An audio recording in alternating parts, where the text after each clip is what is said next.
Right now on Denver 7 News at 4, President Joe Biden visits Buffalo, New York after the mass shooting inside a supermarket. He's vowing to take action and prevent this from happening again. The popularity around psychedelic drugs to treat mental health is growing. Why some say it's offering hope for those with conditions resistant to other treatments. And there might be the fruits and vegetables that we pass on when we go to the grocery store. We'll take you inside the unique food bank, making sure produce that's a little bruised doesn't go to waste. And if you get into a crash in Aurora, don't expect the police to show up. Why members of the community will respond to crashes instead. Thanks so much for joining us at 4. I'm Jason Grenauer. We start today with President Biden and the First Lady, who are visiting Buffalo, New York today. They're paying their respects after a mass shooting inside a supermarket that took 10 lives. The president gave a speech while in Buffalo where he called on Congress to pass gun control legislation as well. ABC's Rena Roy is in Buffalo with the latest. President Biden and the First Lady pausing in prayer and a moment of silence at a growing memorial outside Tops Supermarket on the east side of Buffalo, New York. Jill and I have come to stand with you. And to the families, we've come to grieve with you. The president meeting with the victims' families, promising this country will stand by them in this time of mourning and condemning what he called a racist rampage. What happened here is simple and straightforward. Terrorism, domestic terrorism. White supremacy is a poison. Oh my God, he shot so many people in there. A senior law enforcement source telling ABC alleged gunman 18-year-old Peyton Gendron self-radicalized in the pandemic, absorbing hate-filled social media posts and posting increasingly violent and racist rhetoric himself in the weeks leading up to Saturday's attack. Officials say Gendron compiled lengthy documents detailing why and how he planned to carry it out. These hateful philosophies are starting to become mainstream, and they took hold in the mind of an 18-year-old who lives 3 hours from here. And he targeted this community. The predominantly black community reeling over the 10 lives lost when police say Gendron stormed the supermarket armed with an AR-15 assault-style rifle, live streaming the whole thing. And I watched the video. He shot my mom once. My mom was laying on the ground. He went and reloaded. And he shot my mom again. The massacre renewing calls for greater gun control. You can have that hate in your heart, and you can sit in your house and ferment these evil thoughts, but you can't act on it unless you have a weapon. The president once again called for assault weapons to be taken off the streets and vowed to take action.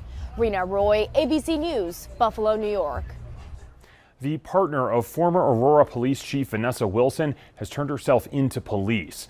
Police issued an arrest warrant for Robin Nicita after discovering she may have made a false child abuse report about City Council member Danielle Jurinsky. The Arapahoe County Sheriff's Office says Nicita turned herself into a different law enforcement agency yesterday, was booked, and then posted bond. We'll expect to see 6 of these Aurora police vehicles hit the streets come mid-July, but don't expect to find an officer inside of them.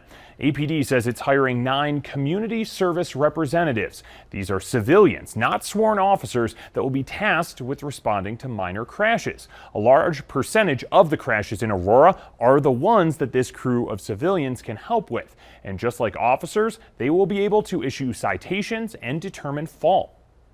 These community service representatives will help free up these officers because there has been both a decrease in the number of officers nationwide, but there's also been an increase in traffic crashes nationwide. Now, Aurora's program is modeled after similar programs around the state, including Denver PD's. It introduced what it calls Crash Report Technicians in 2017. That program currently has 19 of them. To the latest on the pandemic now, doctors say Colorado's recent surge in COVID cases will likely peak in the next few weeks. But Dr. Andrew French at Centura Health says it's highly likely we will see another surge later this year. The last 2 winters specifically, we've seen those big peaks in COVID cases in both consecutive years. But again, it's so difficult to predict with the potential for variant, if that arises, obviously that can impact things. Dr. French says one thing of note during this latest surge is that while the number of cases of COVID are up, the number of deaths remained flat. He says that's because vaccines are so widespread.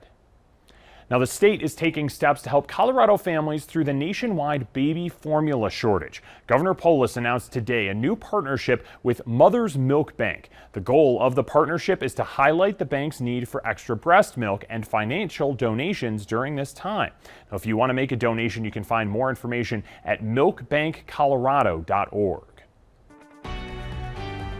New efforts to get baby formula back onto shelves. Nestle's putting a rush on flying in supplies to the United States from Europe. Products are critical because their formula is meant for babies with specific allergies. Nestle and other formula makers are boosting production to capacity. COVID-19 booster shots are a step closer to being available for children. The FDA green-lighted the third dose for kids ages 5 to 11 today. The CDC has to vote next. Now they're scheduled to meet on Thursday. Data from the Pfizer booster shows it dramatically increases antibodies for children to fight off the Omicron variant, which has increased hospitalizations for the age group. Now, more free COVID tests you can take at home are available. The White House is letting you order tests for a third time. The site's covidtest.gov. There's also an 800 number that we have on your screen here that you can call. Each household can get 8 tests this round mailed right to their home. Now, that is double the amounts of the first 2 rounds. Now, the pandemic has put more pressure on medical trials to be diverse, to make sure a treatment works for everyone, and those who are working to fight other diseases are hoping that will continue. This is extremely exciting because this is the first time we're speaking about Alzheimer's disease as a preventable disease. Dr. Neelam Agarwal works at Rush University, where they are looking for healthy adults ages 55 to 80 to see if an IV medication can prevent brain changes that could lead to Alzheimer's disease or other dementia. And how this medication works, it just as it sounds, it looks for amyloid in the brain and reduces that amyloid. This is one of the proteins that we think is very important for Alzheimer's disease. This study is looking to enroll 1,400 people. There's a special emphasis on Asian American and Pacific Islanders. 1 in 12 over age 65 has Alzheimer's. Less than 5% are represented in trials. We may not want to talk about this. We may not want to openly talk about this. And even within our community, we feel that at times we can handle this. We'll handle this at home. And, I've been out speaking very publicly. You need help. You need help with this disease and understanding this disease. Aheadstudy.org has locations across the United States where people can enroll in this trial, which is expected to last about 4 years. Well, some people swear by psychedelic drugs as a way to treat depression. Depression feels like you can't do much. And so taking some of those responsibilities back and admitting to people that I'd let them down, suddenly I felt like I could handle that. Why they say this is the answer compared to other treatments and what regulations are now in place. And U.S. World in News is releasing its list of the best places to live in America. Which 2 Colorado cities made it to the top 5 and how far Denver dropped down on that list.